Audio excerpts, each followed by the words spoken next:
Napísal som list kolegovi z Poľska, ale samozrejme aj na Európsku komisiu, kde žiadame, aby sa prehodnotil systém kontroly potravín v Poľskej republike, vzhľadom na to, aby nebolo ohrozené zdravie občanov iných štátov Európskej únie.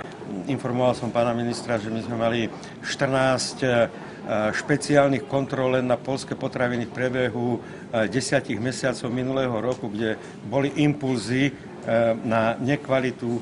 Okrem toho sme urobili kontrolu asi 1200 poľských kamionov, ktoré dodávali tovary. A som mu informoval, že bohužiaľ je tá vysoká nepodárkovosť až 35% a zrejme treba robiť niečo v systéme. Záverom sme sa dohodli na jednej podstatnej veci, že sa stretnú inšpekcie u nás, Ústredná veterinárna a potravinárska správa. Poliaci to majú trošku komplikované, oni majú tieto činnosti rozdelené do 3 samostatných inštitúcií, čiže sa stretnú a budú hľadať systémové opatrenia, aby nekvalitné tovary sa nedostávali mimo hraníc Poľskej republiky.